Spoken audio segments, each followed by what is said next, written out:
بسم الله الرحمن الرحيم. الحمد لله رب العالمين. اللهم صل وسلم وبارك على محمد وعلى آل محمد.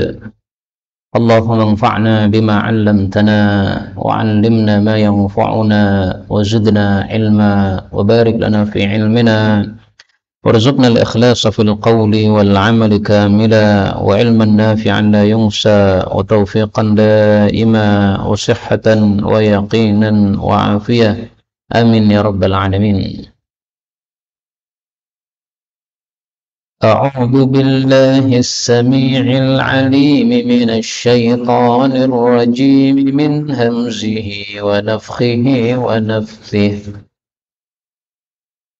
وهي تجري بهم في موج كالجبال ونادى نوح ابنه وكان في معزل يا بني اركب معنا ولا تكن مع الكافرين. Alhamdulillah Rabbil Alamin. Allahumma arhamna bil Qur'an, amin. Kaum muslimin rahimani wa rahimakumullah.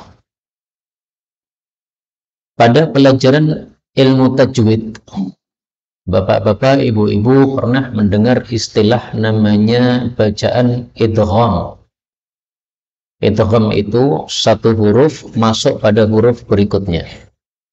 Contohnya ba irkab ketemu dengan mim. Nah, di sini dibaca dengan idgham. Irkam ma'ana. Berarti ba-nya hilang. Kalau panjenengan berhenti bacanya irkab. Tapi ketika bacaannya sambung, maka ba menjadi mim. Irkam ma'ana. Ini biasanya dalam qiraah riwayat Hafs. Tadi saya sengaja membaca irkab ma'ana. Kenapa? Untuk memberitahu kepada antum bahwa cara membaca Quran ada bermacam-macam. Yang tersebar di Indonesia adalah qiraah Quran riwayat Hafs.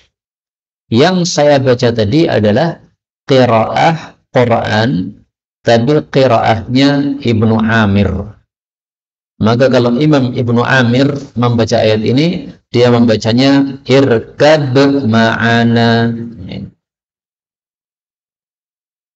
Tapi karena panjenengan di Indonesia dan orang Indonesia itu membaca Qur'annya sesuai riwayat Hafs, maka tidak boleh panjenengan membaca irkab, bolehnya irkam ma'ana. Tapi kalau mau membaca dengan qiraah yang lain seperti saya tadi, silahkan. Dan Ibnu Amir membacanya tidak ya bunayya, tapi ya bunayyi. Ya bunayyi, ya-nya di kasrah. Dari sini kita ambil pelajaran apa? Bahwa Al-Quran itu adalah bacaan yang gampang, yang mudah. Orang Arab itu kabilahnya sangat banyak. Masing-masing kabilah bahasanya beda-beda. Ada kabilah yang membaca ba ketemu mim lebur menjadi irkam ma'ana. Ada kabilah yang membacanya tetap tidak lebur, irkab ma'ana. Nah, orang yang sudah biasa membaca dengan bacaan idgham, kalau disuruh membaca irkab susah. Orang yang sudah biasa membaca dengan bacaan jelas irkab, kalau disuruh irkam juga susah. Nah, maka Islam ini datang dengan memberikan kemudahan. Kamu kabilah membaca irkab, silahkan. Kamu kabilah membaca irkam, silahkan. Maka dari ilmu membaca Quran saja sudah tampak bahwa Islam adalah agama yang mudah. Makanya Rasulullah Shallallahu Alaihi Wasallam bersabda, ad-dinu yusrun. Ad-dinu, agama Islam itu adalah yusrun, mudah. Jadi nggak ada ajaran agama susah, itu nggak ada. Perempuan disuruh pakai jilbab, susah dong, panas. Enggak susah. Buktinya ibu-ibu pakai jilbab nggak kepanasan, malah nyaman pakai jilbab, nggak ada serangga masuk gitu. Nggak pakai jilbab naik motor, serangga masuk telinga, susah malah. Baik, ini sebagai mukaddimah sebelum kita mempelajari kitab Umdatul Ahkam. Sekarang kita lanjutkan pengajian kitab Umdatul Ahkam yang ditulis oleh Asy-Syaikh Al-Muhaddits Abdul Ghani Al-Maqdisi yang sudah wafat pada tahun 600 Hijriah rahimahullahu taala. Kitabnya berisi 421 hadis. Kita sudah mempelajari hampir akhir, yaitu sudah hadis 375. Nggak tahu berapa tahun saya sudah mengajarkan kitab ini di sini. Nggak usah dihitung lah. Bertahun-tahun. 420 hadis, ini baru 375. Tinggal dikit. Kita lanjutkan. Wa an Anas bin Malik radhiyallahu anhu qala, Anas mengatakan, anfajna, kami mengejar arnaban, kelinci, di Marrudh Dhahran, di tempat namanya Marrudh Dhahran. Fasa'a, maka berlari-lari al-qawmu, kaum itu. Falaghabu, maka mereka lelah, ngos-ngosan, lelah. Wa adraktuha, dan saya pun menangkap kelinci tadi. Fa akhadtuha, maka saya wa adraktuha, dan saya menyusul kelinci tadi. Fa akhadtuha, maka saya pun menangkapnya. Fa adaitu, maka saya datang biha, dengan kelinci tadi, Abu Talhah, kepada Abu Talhah. Abu Talhah ini bapak tirinya Anas. Fadzabahaha, lalu dia menyembelih kelinci. Wa ba'atha, dan dia mengirim ila Rasulillah, kepada Rasulullah sallallahu alaihi wasallam, biwarikiha, pantat kelinci. Au qala, atau rawi mengatakan fakhidhiha, paha kelinci. Faqabilahu, lalu Nabi pun menerimanya. Kata-kata laghabu itu artinya ta'ibu, lelah, wa a'yau, dan lemas. Kaum muslimin rahimani wa rahimakumullah, hadis ini bicara tentang arnab. Arnab itu artinya kelinci. Maka hadis ini menunjukkan bahwa kelinci hukumnya halal. Ada yang pernah makan sate kelinci, Pak? Pernah? Alhamdulillah, halal. Nah, yang belum pernah, silahkan besok cari sate kelinci. Kenapa? Mempraktekkan hadis 375 dalam Umdatul Ahkam. Sate kelinci harganya agak mahal, kayak sate kambing, tapi rasanya seperti daging ayam. Sehingga kalau disuruh milih kambing atau kelinci, saya pilih kambing. Harganya selevel, tapi lezatnya lezat kambing. Tapi kelinci konon ada manfaat-manfaatnya dagingnya. Misalnya katanya menambah semangat para bapak-bapak, semangat pria. Wallahu a'lam, saya nggak paham. Karena itu berdasarkan hadis ini, jangan menganggap bahwa kelinci haram. Orang-orang Syiah yang sesat, mereka mengatakan kelinci haram. Nah, kita katakan kepada orang-orang Syiah, kenapa kamu haramkan kelinci? Padahal Rasulullah dikasih kelinci, faqabilahu, Nabi menerima. Berarti kan halal. Kalau haram, tidak akan diterima oleh Nabi. Mungkin mereka menjawab, kan menerima saja. Menerima itu nggak harus dimakan. Bisa jadi setelah diterima, kemudian dikasihkan ke lele atau ke apalah.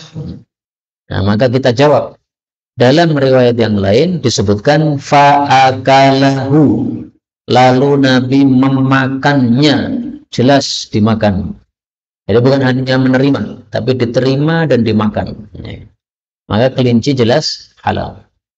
Lah saya nggak tahu kenapa orang-orang Syiah itu mengharamkan. Karena saya tidak pernah dialog dengan orang-orang Syiah, jadi nggak paham. Kita ambil beberapa faedah. Faedah yang pertama, Hadis ini menunjukkan bahwa para sahabat Nabi Shallallahu Alaihi Wasallam kadang-kadang angfajna, mengejar kelinci atau berburu kelinci. Jadi berburu itu boleh. Yang penting yang diburu adalah hewan liar. Yang tidak boleh adalah memburu hewan milik tetangga. Ayamnya tetangga keluar, kemudian datang ke rumah kita, wah kita ambil pisau, disembelih, nggak boleh. Nah, ini ayamnya mengganggu rumah saya, datang ke rumah saya, nelek di rumah saya. Meskipun dia nelek di rumah antum, nggak boleh disembelih, nggak boleh. Disembelih boleh, tapi habis itu bayar sama pemiliknya. Datang ke tetangga kita sambil bawa ayam goreng. Pak, ini tadi saya nemu ayam di rumah saya goreng. Ini kepalanya untuk panjenengan, dagingnya, badannya untuk saya. Harganya berapa, Pak? Nah, gitu, saya tanya. Karena ayamnya milik panjenengan, saya sembelih karena nganyeli, sering nelek di rumah saya, dibayar. Kemudian faedah berikutnya, hadis ini menunjukkan pinternya Anas bin Malik. Karena orang-orang ini mengejar tidak bisa menangkap, ternyata fa'akhadtuha, Anas bisa menangkap. Nah, maka Anas bin Malik ini seorang ahli berburu. Orang-orang nggak bisa menangkap, dia bisa. Faedah berikutnya, hadis ini menunjukkan ba'atsa biha, disunnahkan menghadiahkan sebagian rizki dari Allah Subhanahu wa Ta'ala kepada orang lain. Maka Anas bin Malik setelah dapat kelinci tidak dihabisi semua, tapi sebagiannya dikirimkan kepada Rasulullah Sallallahu Alaihi Wasallam. Dan Rasulullah kalau dikasih hadiah tidak pernah menolak. Karena adalah Nabi yaqbalul hadiyah, menerima hadiah, wa yusibu 'alaiha, dan membalas hadiah yang diberikan. Hadis riwayat Bukhari sahih. Jadi ada dua sunnah. Sunnah pertama, kalau ada orang kasih hadiah, jangan ditolak. Sunnah kedua, kalau ada orang kasih hadiah, kita kasih balas. Boleh balasannya berupa barang, juga boleh juga balasannya berupa doa. Jazakumullahu khairan.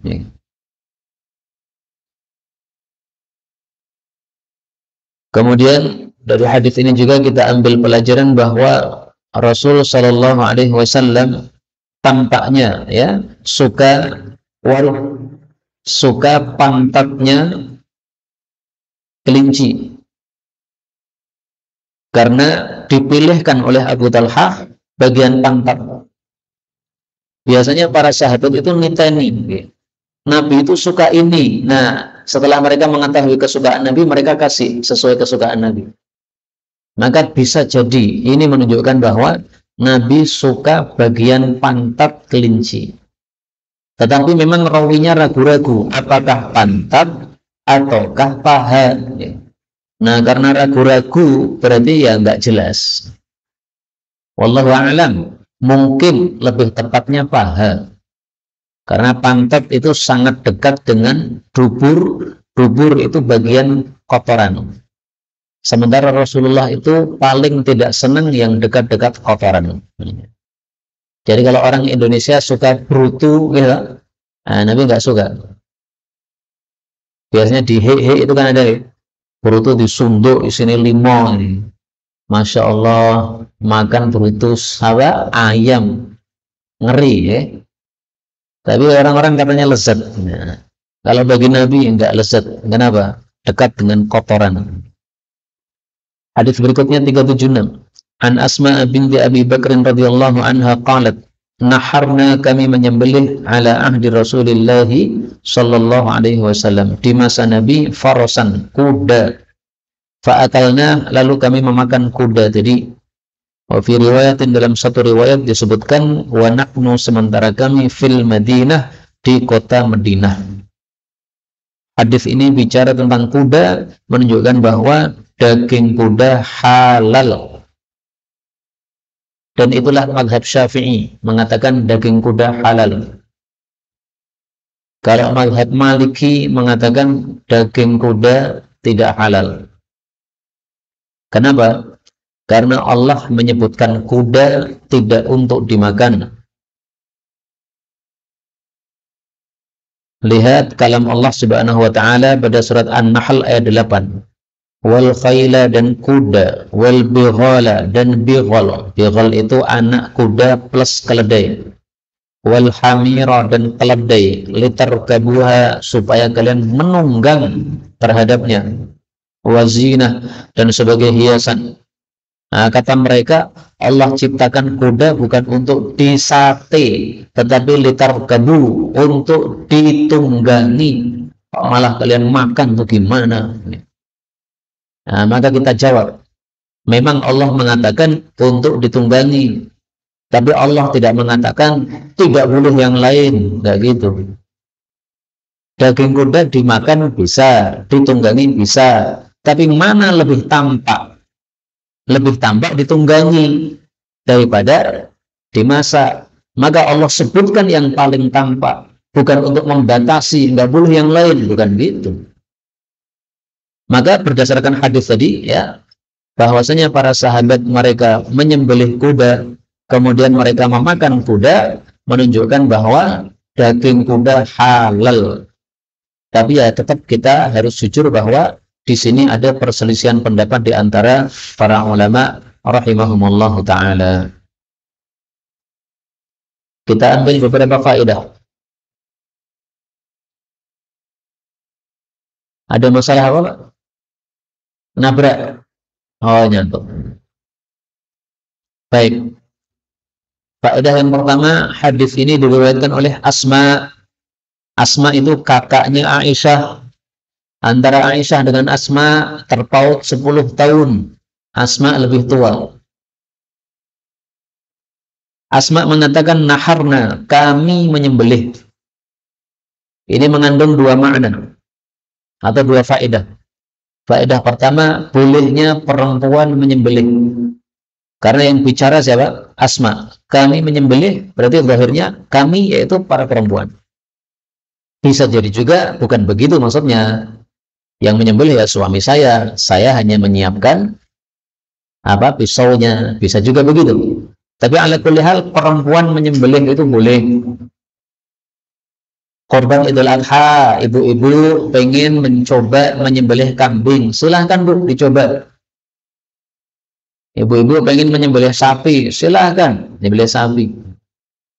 Dia nggak boleh menyembelih suami. Menyembelih sapi, menyembelih kambing, silahkan. Kalau mau, boleh. Kemudian faedah yang kedua, hadis ini menunjukkan cara menyembelih kuda boleh dengan cara nahar. Menyembelih itu ada dua macam caranya. Pertama, dzabh. Yang kedua, nahar. Bedanya apa? Kalau dzabh itu seperti menyembelih kambing. Yang disembelih bagian atasnya leher nih. Ini namanya dzabh. Kalau nahar itu bagian bawah leher ini. Nah, di sini dikatakan naharna, kami menahar kuda. Berarti nyembelihnya di sini. Apakah boleh dibolak-balik nyembelih kambing di sini? Boleh. Apakah boleh menyembelih kuda di atas sini? Boleh. Bolak-balik boleh. Tapi paling utama untuk kambing dzabh sebagaimana cara Nabi. Untuk sapi maka nahar dzabh juga sapi ya sama. Kemudian untuk onta itu yang nahar.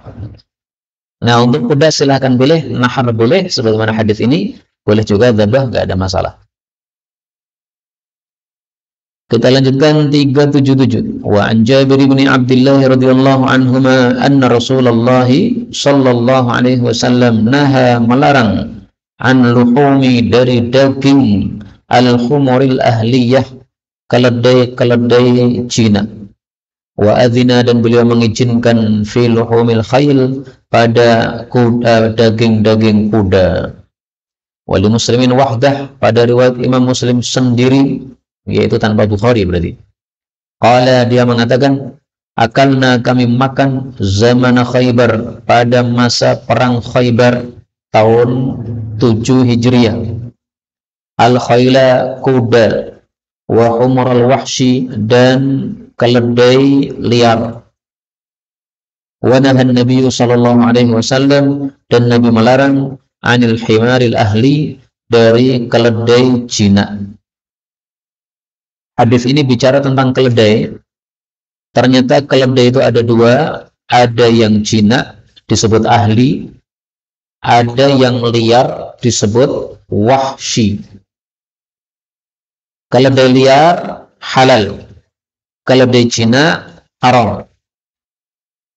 Apa maksudnya keledai liar, keledai jinak? Yang dimaksud keledai liar adalah jenis keledai yang disebut orang Arab ini keledai liar. Yang disebut jenis keledai jinak adalah jenis keledai yang orang Arab mengatakan ini keledai jinak.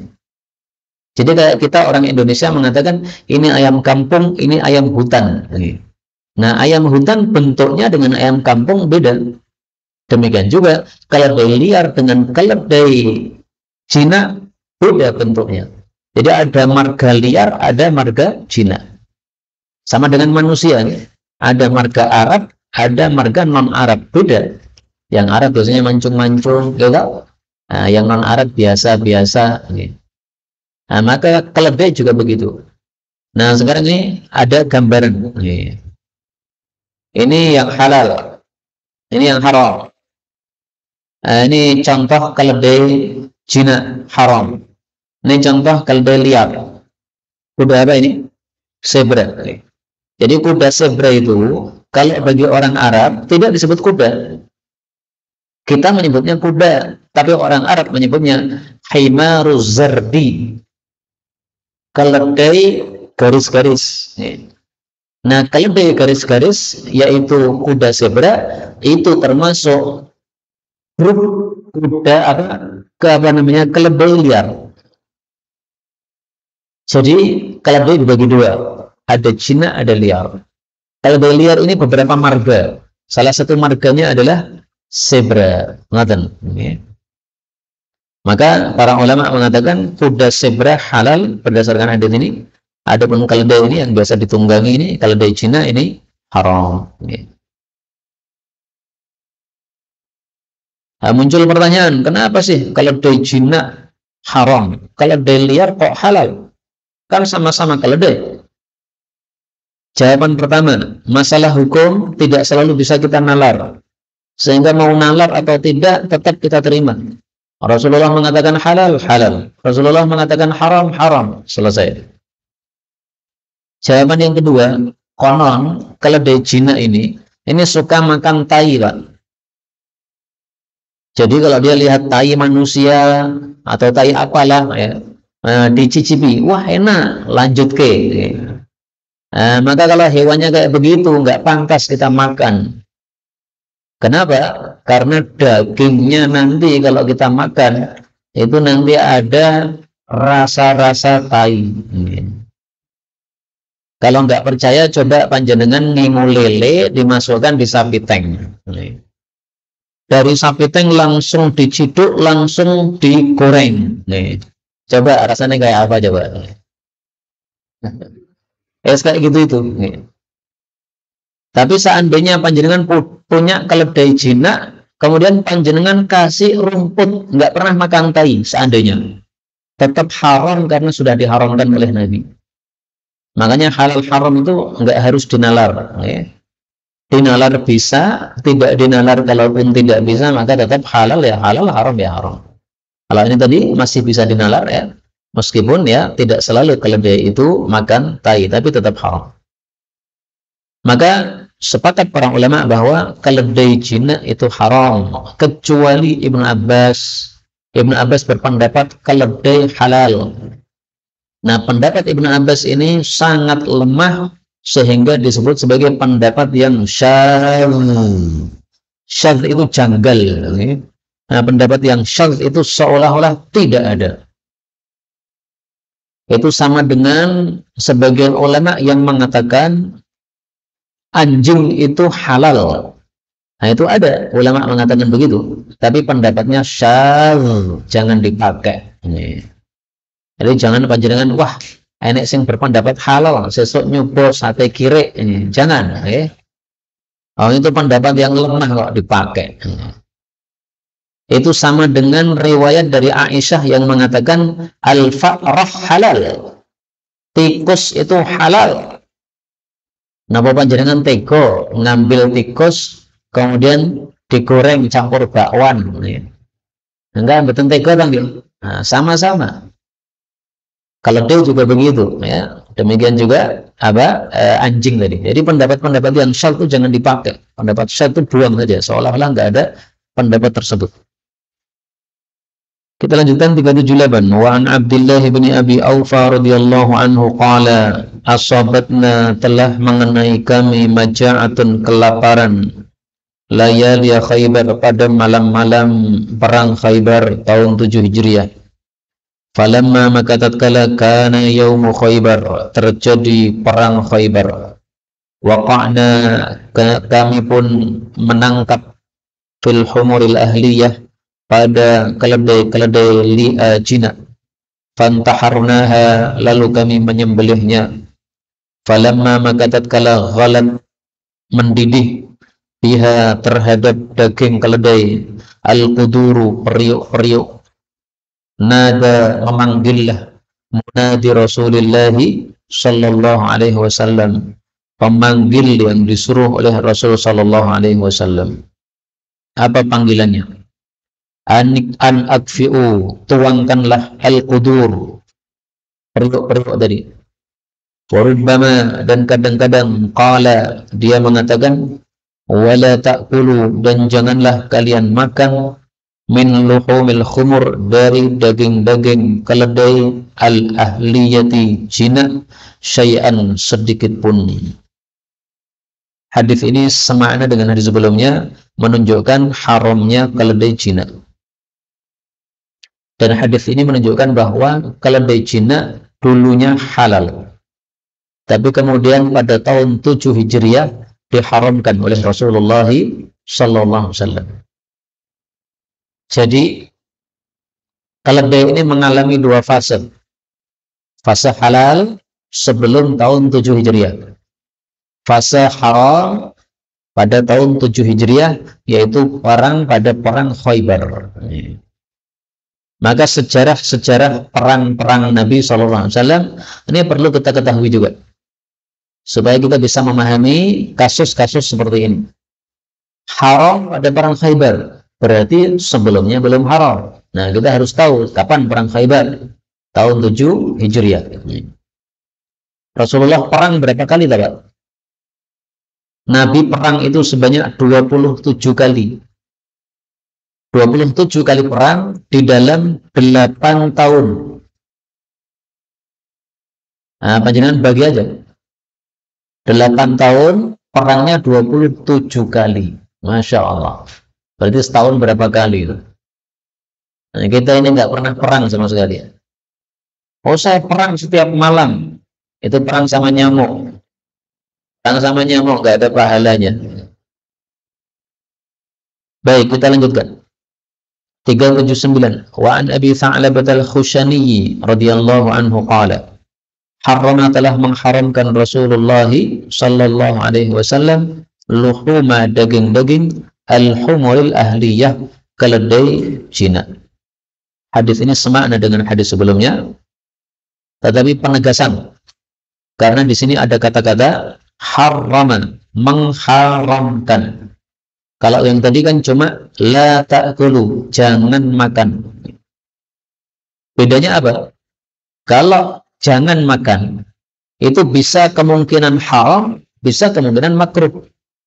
Karena larangan dalam Islam memang ada dua macam. Kadang larangannya haram, kalau dilanggar berdosa. Kadang larangannya makruh, kalau dilanggar tidak berdosa, tetapi kurang utama. Contoh, orang sholat dilarang menutup mulut, pakai cadar atau pakai masker, dilarang. Tapi ada orang nekat sholat pakai masker, gimana tuh? Ya, sholatnya sah, dia tidak berdosa, tetapi tidak bagus. Nabi nggak senang, maka Nabi melarang. Maka Nabi nggak senang orang pakai apa? Masker ketika sholat. Kecuali terpaksa. Kalau terpaksa, maka tidak makruh.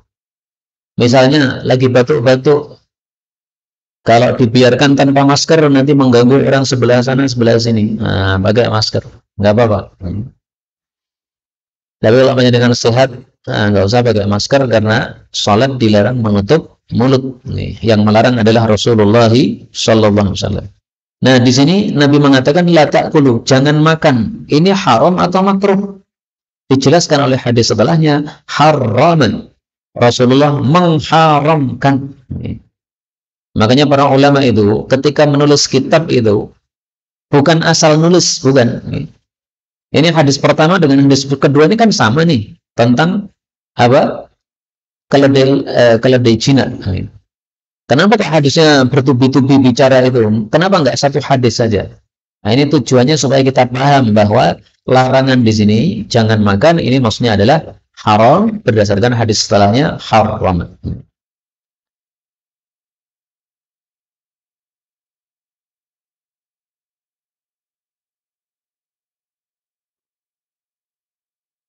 Hadis setelahnya ini agak panjang dan ini bicara tentang masalah yang lain. Maka saya kira saya cukupkan sampai di sini dulu. Adapun sisa waktu kita buka soal jawab baik yang berkaitan dengan tema maupun secara bebas. Wallahu a'lam bishawab, benarnya dari Allah. Kalaupun ada salahnya fa astaghfirullahal azim li wa lakum. Moga.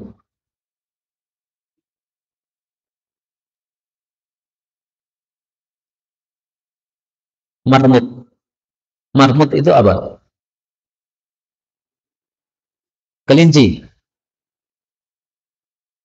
Oh, bukan kelinci dia. Bukan. Jadi gini, ya, ada hamster, ada marmut. Jadi gini, para ulama mengatakan kelinci halal, tikus haram.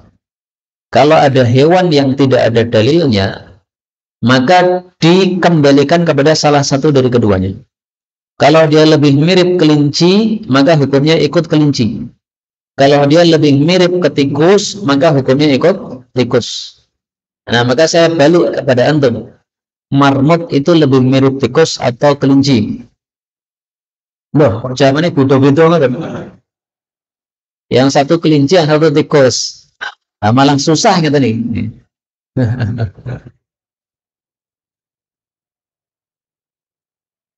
Apa? Bodinya mirip tikus.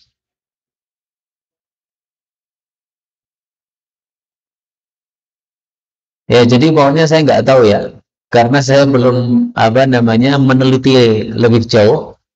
Tapi yang jelas para ulama buat kaidah tadi, kelinci halal, tikus haram. Berarti mirip kelinci maka halal, mirip tikus maka haram. Kalau separuh-separuh, miripnya kelinci separuh, miripnya tikus separuh, gimana ini? Ya, saya nggak paham. Biasanya dong ya, idza apabila kumpul al halalu wal haramu, halal sama haram, ghullibal haram, menangkan yang haramnya. Tapi apakah berlaku untuk kasus hewan yang mirip kelinci sama mirip tikus separuh-separuh tadi? Wallahu alam, saya nggak tahu. Tapi tenang, kita punya satu kitab judulnya Al-Hayawan Al-Kubra. Hayatul Hayawan Al-Kubra. Nah, ini kitab ditulis oleh seorang ulama ahli fikih wafat tahun 808 Hijriah. Ini bicara tentang segala jenis hewan-hewan yang beliau ketahui, hukum-hukumnya sudah disebutkan di sini. Nah, maka kalau ingin tahu hukumnya marmut atau hamster, caranya adalah panjenengan cari apa bahasa Arabnya marmut, apa bahasa Arabnya hamster. Habis itu buka kitab ini. Okay? Karena kitab ini membahas urut alif, ba, ta, fa. Maka kalau hamster itu bahasa Arabnya hamster misalnya, cari pada huruf H, hamster. Tikus itu bahasa Arabnya fa'run. Nah, maka cari pada huruf fa. Fa'run. Sebutkan di situ keharaman tikus. Cukup ya? Jadi jawabannya masih ngambang. Cari yang lain aja yang jelas.